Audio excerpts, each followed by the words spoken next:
Did you know that nowadays, buying a car in the United States can cost you as much as a small house in other countries? We're not talking about luxury cars, but regular, family models, the kind that used to be affordable for anyone with a steady job. What happened? In this video, we're going to break down why owning a car in the United States has become a modern luxury, a kind of privilege disguised as a necessity. We'll talk about how the bigger is better culture has driven up prices, how the pandemic broke the global supply chain, and how current interest rates are drowning families with unaffordable payments. But that's not all. I'll also show you the hidden costs that few people consider, like insurance, maintenance, and even the impact of tariffs. And we'll reveal, with hard numbers, how much it really costs to own an average car in the United States today. So if you've ever wondered why cars are so expensive, or if you're thinking about buying one, stick around, because what you're about to find out might make you completely rethink that decision. There was a time when the average car in the United States was a modest sedan, practical, functional, and without many frills. The classic Civic, the reliable Corolla, the timeless Impala. Cars that did their job, getting you from point A to point B without any fuss and without leaving you broke. But those days are gone. Today, what dominates the streets aren't those compact cars, but giants on wheels, with 3 rows of seats, trucks that look like they were built to cross a desert, and vehicles that seem more like rolling living rooms than transportation. How did we go from practical to colossal? It all starts with a quiet but profound transformation in American culture. Owning a car is no longer just about necessity, it's also a statement of status. In a country where public transportation is often limited and distances are huge, a personal vehicle is almost an extension of your home or your ego. And that's where the brand saw an opportunity. Automakers didn't just sell bigger cars, they sold the idea that bigger means safer, more comfortable, and more valuable. The result was a radical shift in the lineup of models. Brands set aside economical sedans to focus on SUVs, crossovers, and trucks. Why? Because even if they sell fewer units, the profit margins are much higher. But this transition came at a very real cost. Cheap cars disappeared from the market. Literally. In 2023, Ford announced it would stop producing all its sedans except for the Mustang. General Motors made similar decisions, and brands like Hyundai or Kia, which used to dominate the budget segment, have noticeably raised their prices to adapt to this new normal. The result, the average price of a new car in the United States surpassed $47,000 in 2024. And it keeps going up. What does that price include? Technology, screens, cameras, sensors, heated seats, automatic doors. All very nice, but do we really need it? The automotive industry depends on thousands of parts that come from hundreds of places. A single car can have components made in China, assembled in Mexico, calibrated in Germany, and sold in Ohio. Everything works like clockwork until a single part is missing. And that's exactly what happened. During the pandemic, the shortage of semiconductors completely paralyzed the industry. When car manufacturers tried to order chips again, it was already too late. Thousands of vehicles were left parked at factories, almost ready, but not fully functional. Some only needed a chip for the lights, others for the entertainment system.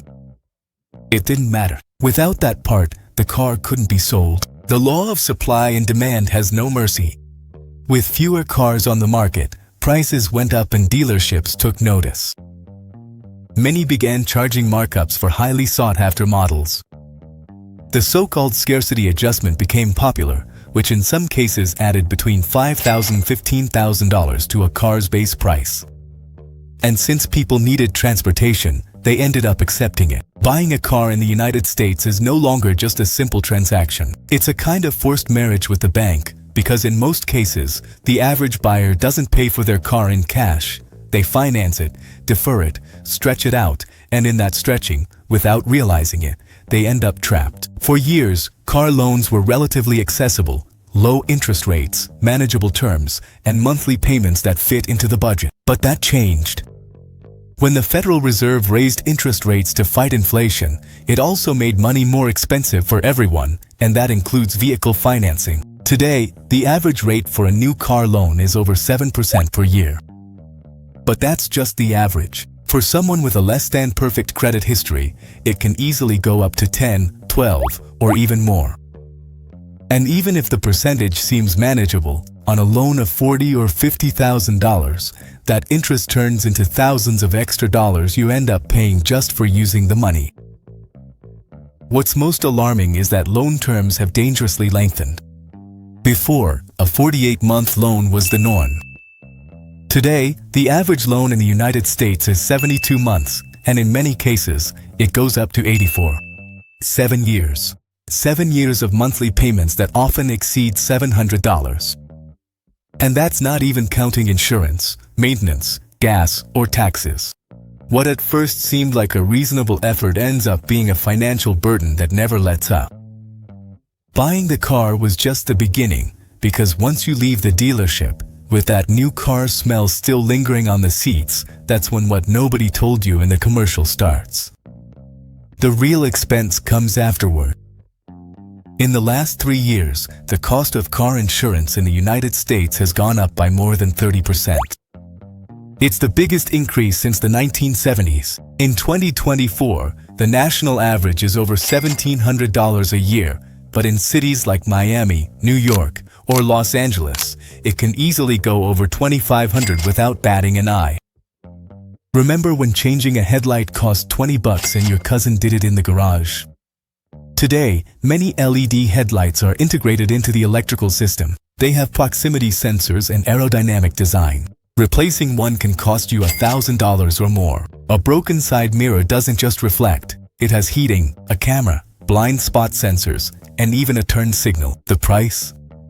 Around $600 per side, and that's not even mentioning a bumper with parking sensors, cameras, special paint, or a battery for a hybrid or electric vehicle. These are figures that can easily exceed $3,000, $5,000, or even more dollars, depending on the model. All of this sounds technical, but the result is simple. Average annual maintenance costs have gone up by about 3% and show no signs of stopping.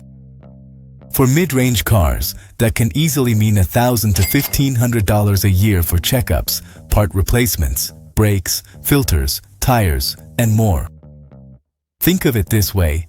If you pay $700 a month for your car, plus $150 for insurance, plus $100 for prorated monthly maintenance, you're talking about almost $1,000 a month just to have a new car, and that's not even counting gas, tolls, parking, or local taxes. What seemed like a one-time expense is actually an endless subscription. When you buy a car in the United States, you probably think you're supporting the national industry. You see a pickup truck with the flag, the Detroit logo, a commercial with patriotic music and smiling workers. But the truth is much more complicated. Today, no car is 100% American. In fact, it's most common for a car sold in the United States to have been assembled in one country, with parts from another, under a brand registered on another continent.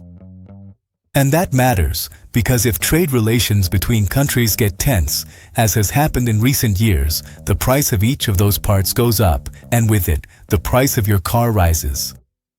Let's take a real example, a Ford F-150, an icon of automotive patriotism. Even though it's assembled in US plants, many of its components come from Canada, Mexico, and Asia. What happens if one of those countries gets into a tariff dispute with the United States?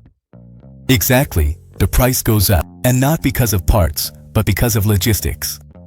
Trade war with China made transportation costs more expensive, increased delivery times, and created uncertainty price stability.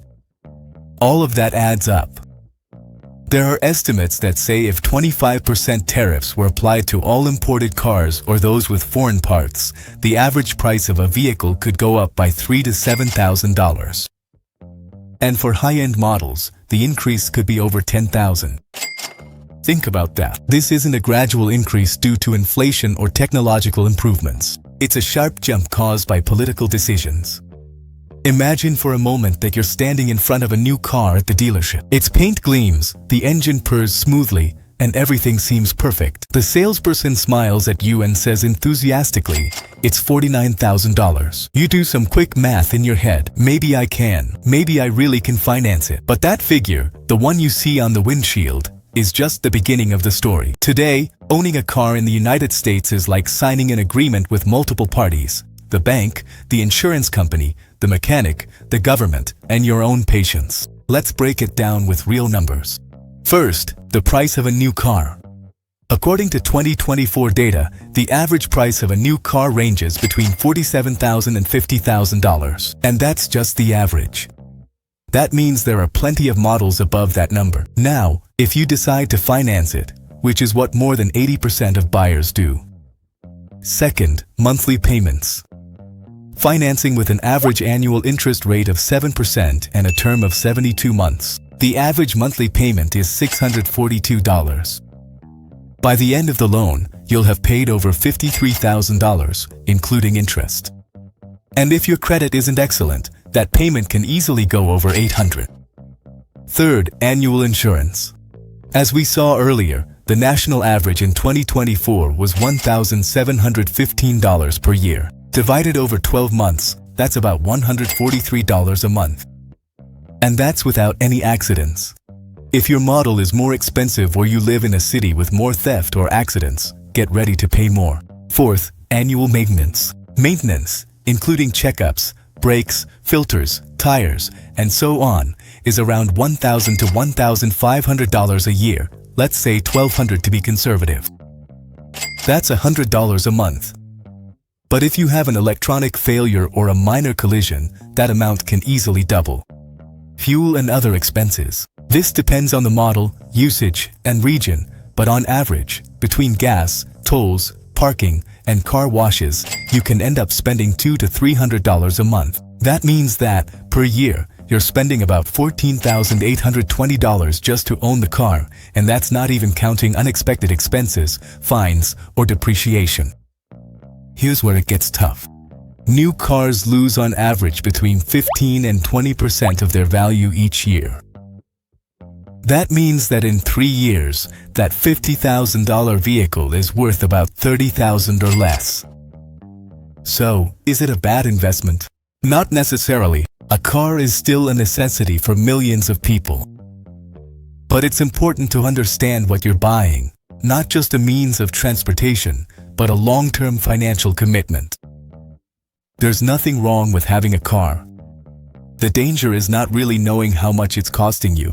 These days, they're not just selling cars, they're selling experiences, luxuries disguised as necessities, long-term loans, overpriced insurance, techie replacement parts, and above all, they're selling the illusion that all of this is normal.